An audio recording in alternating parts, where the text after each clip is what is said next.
Halo pemirsa, selamat siang. Gimana kabarnya hari ini? Semoga tetap sehat dan selalu semangat dalam beraktivitas, serta jangan lengah dan lelah untuk disiplin menerapkan protokol kesehatan kapanpun, dimanapun. Dan jangan lupa untuk mengurangi kegiatan yang berpotensi menimbulkan kerumunan.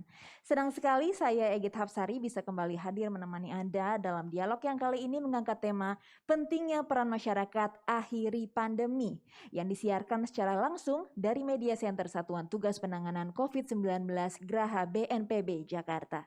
Pemirsa, data beberapa hari terakhir menunjukkan tren kasus penyebaran COVID-19 di Indonesia terus mengalami peningkatan. Kunci utama pengendalian penyebaran COVID-19 adalah komitmen kuat seluruh elemen masyarakat agar tetap disiplin menerapkan protokol kesehatan. Peran pemangku kebijakan di tingkat lokal juga tak kalah penting dalam mengelaborasi kebijakan hingga berjalan efektif. Lantas bagaimana cara untuk mengoptimalkan kebijakan lokal dalam memutus penyebaran COVID-19? Telah hadir siang hari ini di studio narasumber pertama kita, seorang kepala daerah yang pernah mengalami betapa tidak nyamannya terpapar COVID-19 bahkan hingga harus menjalani perawatan selama 20 hari di rumah sakit. Ada Dr. Hajah Selika Nur Rahadiana, Bupati Karawang, Jawa Barat. Terima kasih Ibu sudah hadir di studio siang hari ini. Gimana kabarnya? Terima kasih, alhamdulillah sehat. Alhamdulillah sehat ya. Saya juga sehat, Alhamdulillah. Terima kasih sudah bertanya. Dan narasumber selanjutnya juga telah bergabung melalui video conference tim pakar perubahan perilaku Satuan Tugas Penanganan COVID-19 Nasional, Bapak Turo Wongkaren PhD. Halo, apa kabar Pak Turo? Baik, Mbak Egit, apa kabar? Terima kasih. Iya, sehat ya Pak ya? Sehat, Iya. syukurlah sejauh ini sehat. Iya, tumben nih kali ini kita ngobrolnya melalui video conference ya Pak Turo ya. Iya, mesti siap-siap lagi ke Jakarta. Iya, siap Pak. Nah pemirsa, sebelum memulai perbincangan kali ini, sebagai informasi, kondisi studio telah disanitasi, mikrofon yang kami gunakan juga sudah didisinfeksi, dan kami pun senantiasa menjaga jarak. Talk show ini juga memperhatikan protokol kesehatan dan ditujukan untuk semua kalangan. Tapi sebelum kita memulai diskusi, seperti biasa kita akan menggunakan hand sanitizer terlebih dahulu. Silakan, Bu Selika.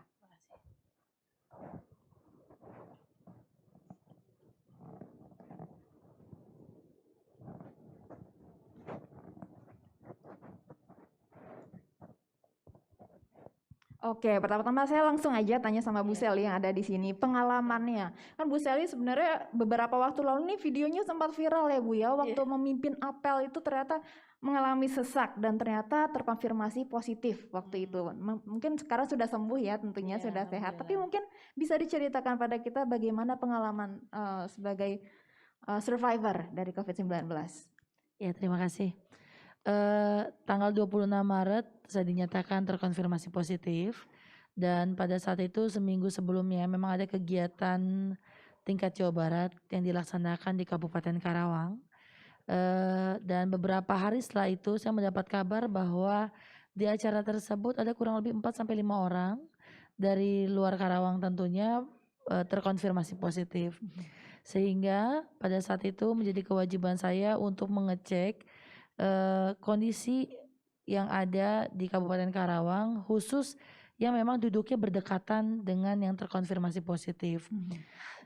Pada waktu itu kan memang tidak bisa secepat mungkin ya, jadi saya waktu itu pengajuan hari Rabu untuk dilakukan swab test dari Kementerian Kesehatan ya, di Labkesda Kementerian Kesehatan, dan pada saat itu dilakukan 2 hari setelahnya, tanggal hari Jumat kalau nggak salah, kami melakukan swab test kurang lebih sekitar 14 orang ya, 14 orang, karena ketika saya telepon satu-satu, kebetulan yang duduk yang berdekatan dengan terkonfirmasi positif itu adalah para ASN saya di tingkat eselon 2, dan memang kondisinya dari sekitar 5 orang itu 4 orang dalam keadaan tidak enak badan.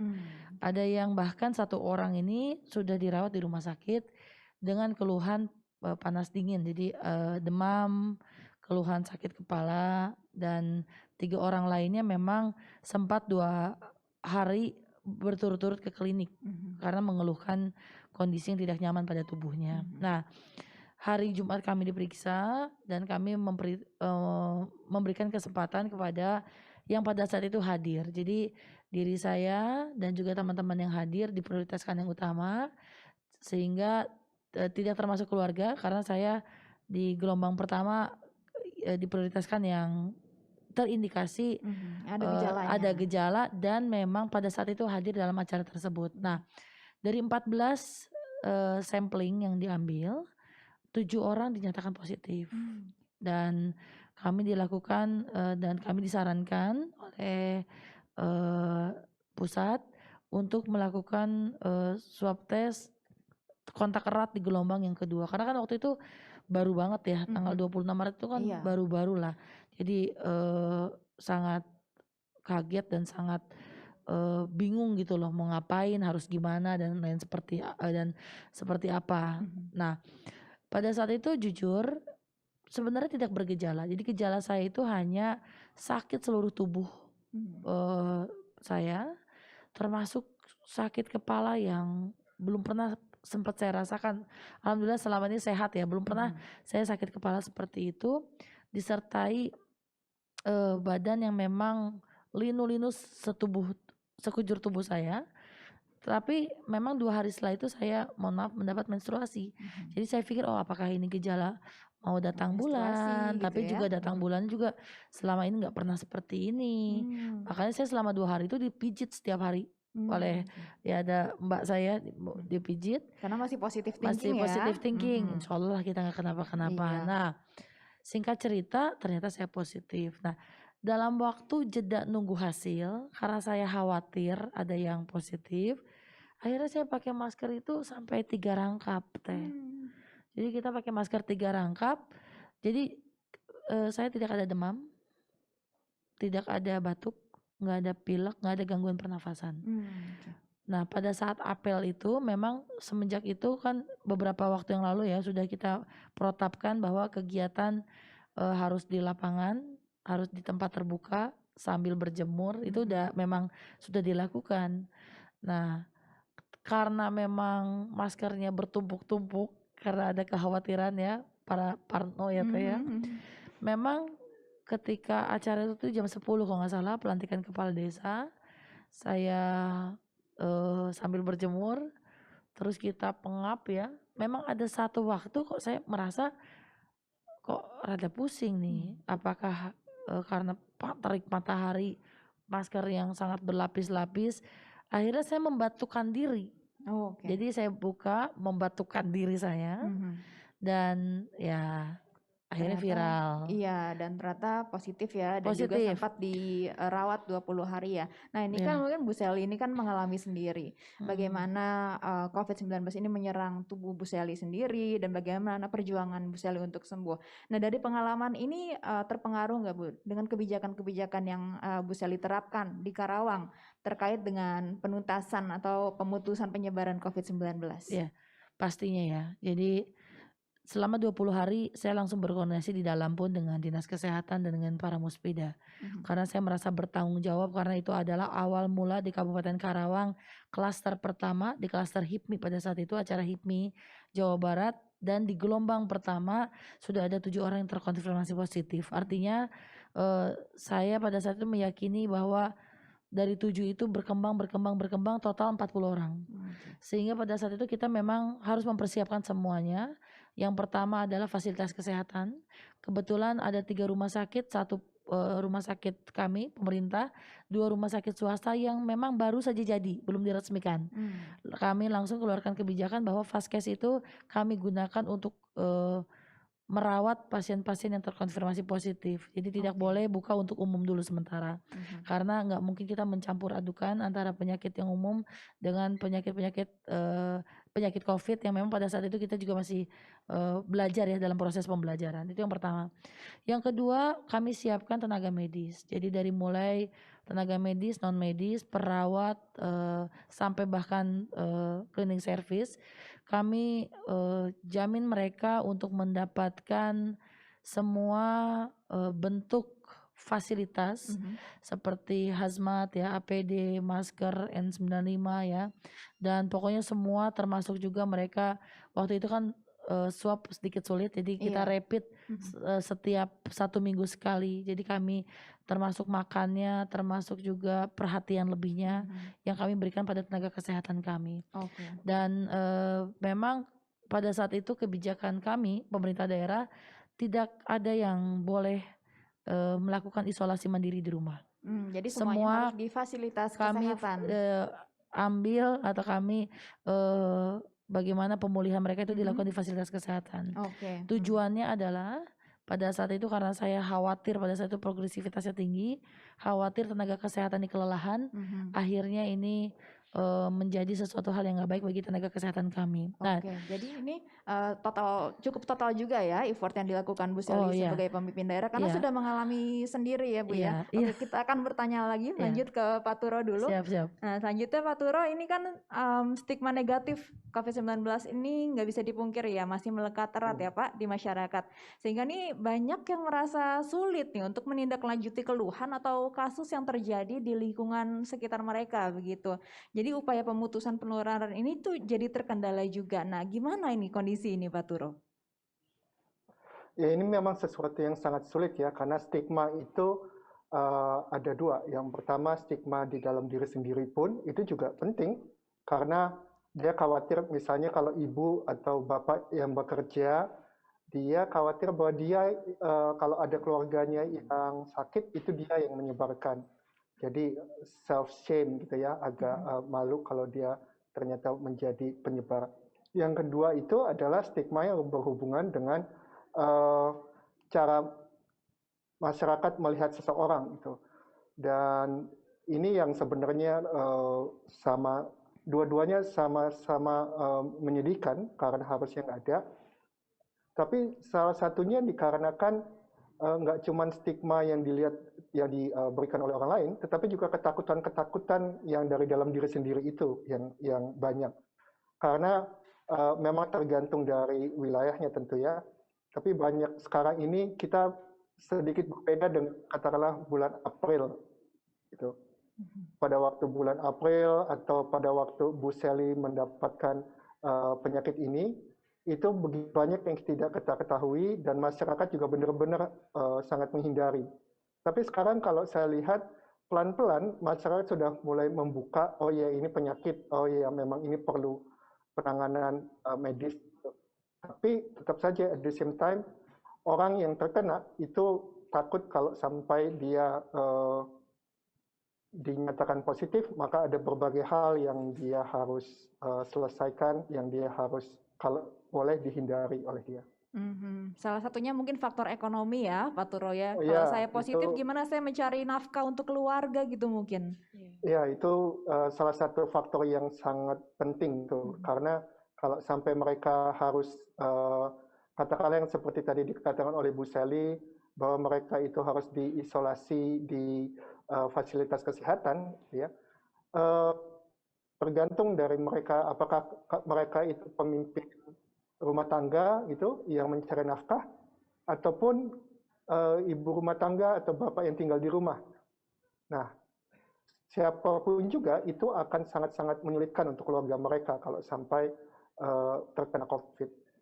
Karena itu mereka sedapat mungkin semacam tutup mata aja lah, ya udahlah pokoknya mudah-mudahan nggak kena, itu aja. Dan memang kalaupun positif ya diterima kenyataannya gitu ya, karena memang pemerintah juga sudah menyiapkan berbagai solusi untuk pasien-pasien yang terpapar COVID-19 ini. Nah Pak Turo, ini lantas gimana nih Pak Turo cara mengubah pola pikir masyarakat supaya lebih termotivasi gitu untuk proaktif dan juga terbuka? Ya, yang pertama kita mesti menyadari bahwa kita ini sebenarnya di dalam perang yang maraton ya. Jadi ini bukan sprint tapi ini maraton. Karena kita nggak bisa berpikir bahwa COVID akan dalam waktu 1-2 bulan. Dan ternyata ini sudah hampir 1 tahun kan ya kita hidup bersama COVID. Dan ada beberapa indikasi bahwa masyarakat mengalami pandemi fatigue gitu ya, capek. Beberapa orang mungkin pada awalnya sekitar bulan Maret atau April mereka melakukan protokol kesehatan dengan ketat, tetapi lama-kelamaan ya sudahlah, mau apa jadinya, nanti kena ya kena, kalau enggak ya enggak. Nah, kalau ini yang sebenarnya sangat berbahaya gitu, karena salah satunya memang ini kebiasaan masyarakat kita maupun masyarakat dunia pada saat ini ya, yaitu budaya instan kan. Instan noodles, kan, mie, apa namanya, super mie atau indomie atau segala macam mie yang bisa jadi cepat atau apapun yang jadi cepat. Nah, ini termasuk juga di dalam kalau dapat penyakit ya sembuh cepat gitu lah. Ya nggak apa-apa dapat penyakit tapi sembuhnya cepat. Begitu sembuhnya nggak cepat atau ternyata pandeminya lama, itu mereka frustasi.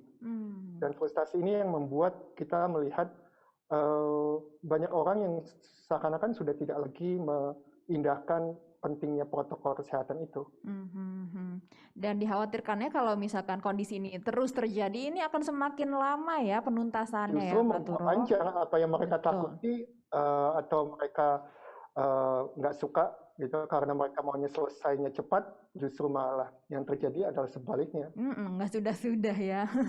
Nah, Bu Sally, ini kan Karawang ini kan merupakan area industri ya. Banyak masyarakat nih artinya yang harus bekerja di ruangan yang tertutup dalam jangka waktu tertentu, berjam-jam seharinya. Nah, langkah apa saja sih Bu Sally yang diambil supaya tidak terjadi penularan COVID-19 di Karawang, terutama di daerah industrial ini? Iya, tentunya udah beberapa kali kami lakukan terkait masalah kebijakan, mengeluarkan yang namanya surat edaran, surat himbauan untuk melakukan sebagian kerja untuk di rumah ya. Jadi ada pembatasan pekerja yang bekerja di dalam pabrik dan itu udah dilakukan oleh perusahaan-perusahaan yang ada di Karawang.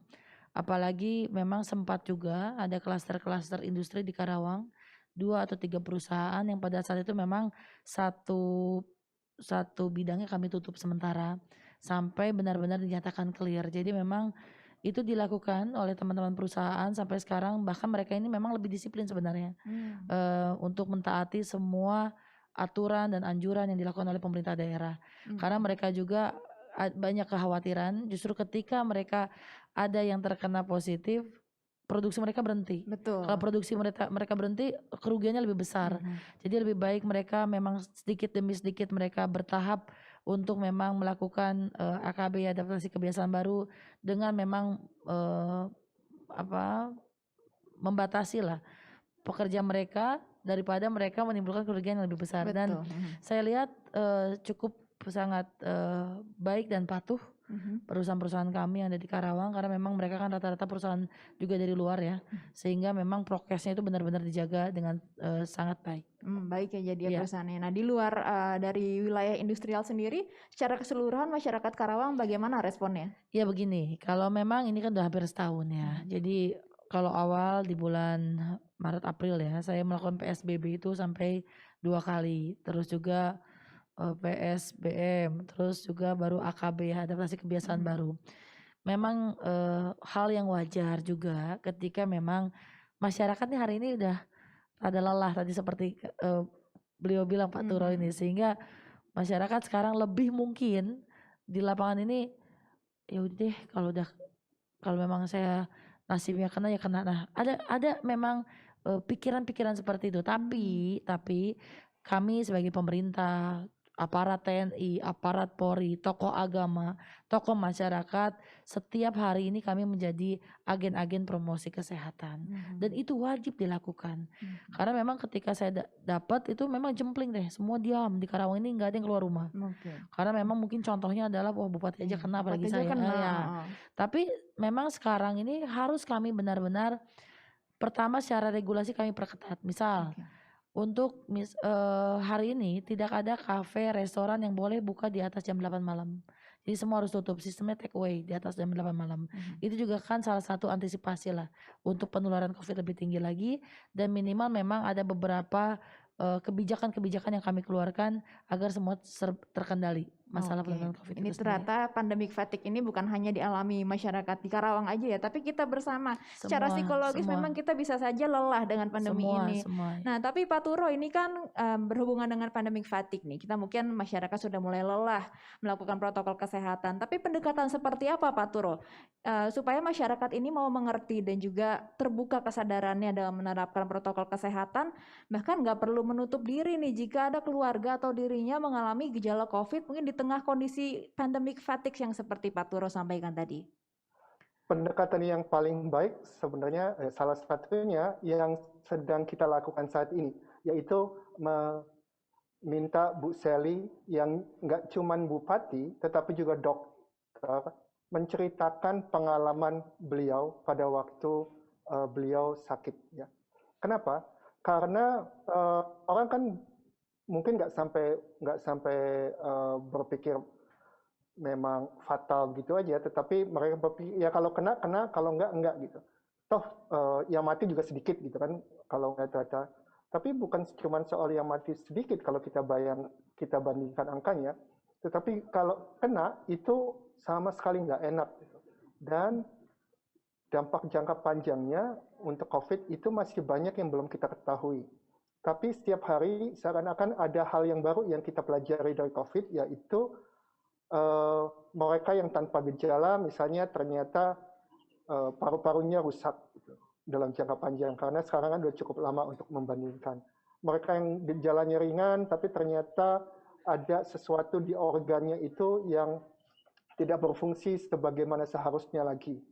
Nah, hal-hal yang semacam ini yang mungkin kita perlu ceritakan, dan lebih banyak penyintas COVID dari berbagai kalangan, dokter, pejabat pemerintah, tokoh masyarakat, yang kebetulan Bu Sally tiga-tiganya ya, gitu, menceritakan pengalaman mereka bahwa ini jangan dianggap enteng gitu. Termasuk juga saya lihat beberapa sekarang lagi beredar kan viral seseorang yang badannya itu sangat bugar gitu, karena dia berolahraga segala macam, tetapi dia harus dirawat selama 17 hari. Gitu.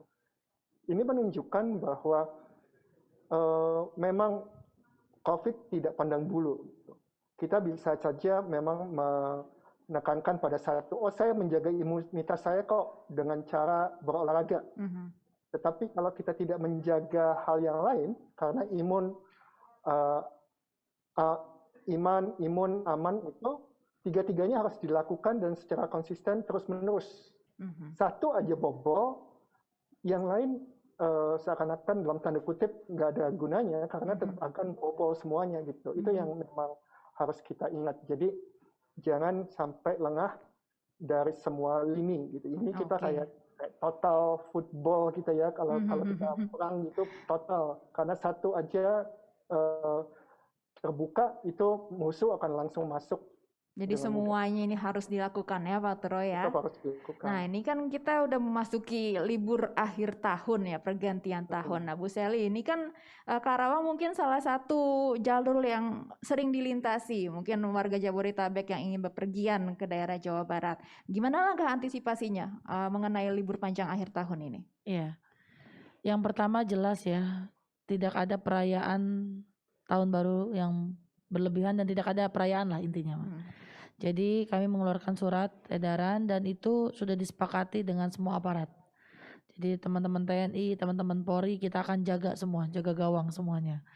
Kita akan tutup jalur-jalur masuk luar Karawang ke Karawang. Karena memang di Karawang ada sedikit potensi pariwisata lah yang bisa, kadang-kadang orang nih pasti datang ke Karawang. Jadi perbatasan-perbatasan dari luar Karawang kami tutup sementara.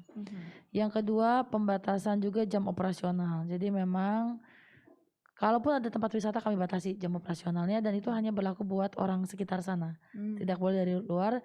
Itu pun juga dengan prokes yang sangat luar biasa ketat ya. Ini mulai tanggal berapa nih Bu? Sudah mulai dari tanggal 20 ini. Sudah mulai ya. Terus juga dihimbau orang Karawang juga tidak keluar. Jadi ini juga kita akan jagainya. Jadi yang masuk sama yang keluar juga harus seimbang. Jadi adil ya. Adil semuanya. Dan tidak ada acara-acara yang memang berpotensi menimbulkan kerumunan massa. Dan saya akan turun dengan Pak Kapolres, Pak Dandim ya. Semua aparat kita akan turun dan kita akan sweeping di malam malam tahun baru. Ini kita akan sweeping di H-2-nya, kita akan langsung ke lokasi melihat situasi yang ada di lapangan. Tapi yang pasti kita akan tutup semuanya. Oke, jadi Potensi-potensi proaktif keramaian ya. kita akan tutup semuanya. Ya. Proaktif melakukan patroli ya Harus, untuk mencegah kerumunan ya. Oke, nah ya. berhubungan dengan mungkin kegiatan belajar mengajar gitu di sekolah ya. Beberapa daerah sempat membatalkan kebijakan sekolah tatap muka di bulan Januari. Gimana dengan Karawang, Bu? Iya, kemungkinan besar ya sama. Jadi apalagi sekarang lonjakannya cukup sangat tinggi ya, dan sekarang saya ini ada klaster staf pendidikan di salah satu perguruan tinggi di Karawang. Jadi ini juga 18 orang, walaupun itu staf karena kan kalau pendidikan belum dimulai ya.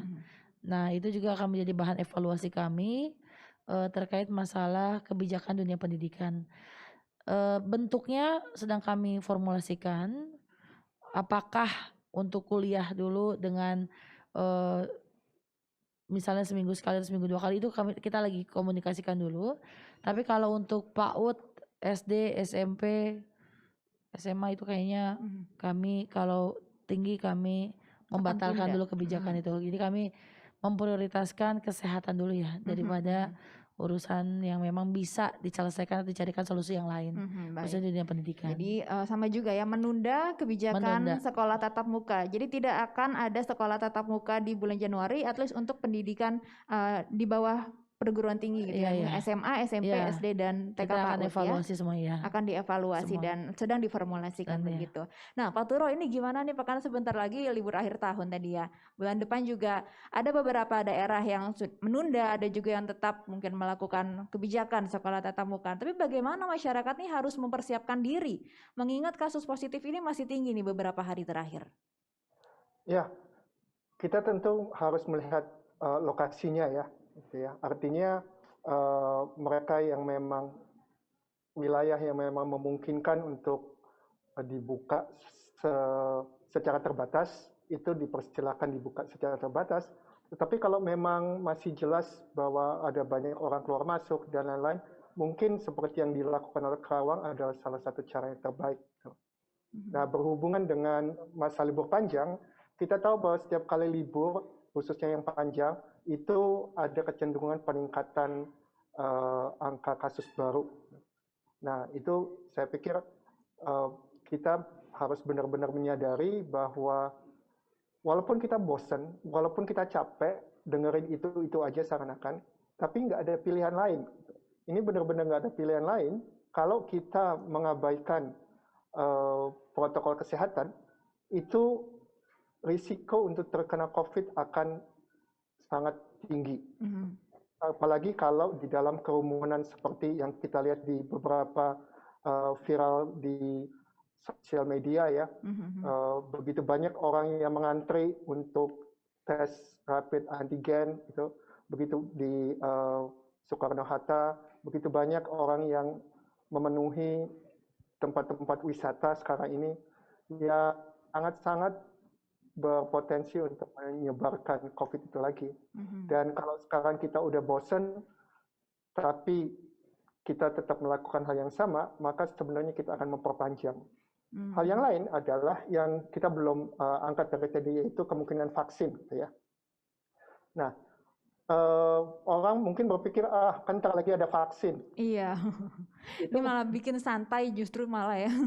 Iya, itu kita harus hati-hati, karena vaksin itu kalau segala sesuatunya berlangsung dengan baik, insya Allah berlangsung dengan baik, untuk masyarakat umum itu baru keluar pada semester kedua 2021. Artinya masih lama nih ya Pak Turo ya? Masih lama, iya masih lama. Itu pun kalau segala sesuatunya berjalan dengan baik ya. Kita tahu dalam berbagai keputusan publik itu ada berbagai hambatan. Nah, jadi memang harus diperpanjang, jangan sampai sebelum vaksin yang beneran itu datang, kita sudah kena duluan. Jadi harus tetap ketat ya protokol kesehatannya ya. Nah ini terakhir pertanyaannya untuk Bu Selika. Bu Selika, ini kan Karawang kota industri yang menopang perekonomian. Tapi bagaimana kebijakan untuk memutus rantai penyebaran COVID-19 ini bisa berjalan seiringan dengan pertumbuhan ekonomi, Bu? Iya, penting sekali ya, karena diharapkan, saya rasa semua mengharapkan kita tetap sehat tapi ekonomi tetap bisa berjalan dengan baik. Betul. Karena hidup ini kan terus berjalan. Sehingga tentunya untuk penyokong ekonomi tetap harus berjalan. Dengan kami, dengan tim gugus tugas di kabupaten selalu mendampingi pusat-pusat perekonomian dengan mereka menggunakan protokol kesehatan yang sangat ketat. Dan juga kami selalu melakukan evaluasi demi evaluasi ya setiap bulannya, bagaimana para pelaku ekonomi ini bisa benar-benar bisa menerapkan protokol kesehatan sesuai dengan apa yang memang menjadi harapan dari kita semua. Iya, seperti tadi ya, mungkin dilihat dari kacamata bisnis, justru kalau karyawan sakit ini akan menghambat produktivitas ya. Ya, dan itu udah disadari oleh para pelaku ekonomi. Baik. Jadi lebih baik mereka artinya step by step jalannya, tapi mereka lancar ke depannya daripada mereka lalai atau melanggar protokol kesehatan. Ini akan menimbulkan kerugian yang jauh lebih besar lagi bagi para pelaku usaha ekonomi yang ada di Karawang. Ini dia pentingnya kesadaran yang mungkin perlu juga dicontoh buat pengusaha atau sektor industri lain ya. Terima kasih Bu Selika sudah hadir bersama kami di studio. Terima kasih juga Bapak Turo sudah berbincang melalui video konferensi ya. Semoga sehat-sehat semuanya. Selamat siang. Terima kasih Mbak Egit. Iya, terima kasih Pak Turo. Terima kasih. Dan pemirsa, tiba saatnya kita di penghujung acara. Semoga bincang-bincang hari ini bisa bermanfaat buat kita semua. Jangan lupa pemirsa untuk selalu memakai masker, menjaga jarak dan menghindari kerumunan, mencuci tangan pakai sabun dengan air yang mengalir. Ingat pesan Ketua Satgas COVID-19 Bapak Doni Monardo, apa yang kita lakukan agar disiplin, patuh memakai masker, menjaga jarak dan menghindari kerumunan, serta mencuci tangan belum sebanding dengan beratnya perjuangan dokter dan tenaga kesehatan yang merawat pasien di rumah sakit.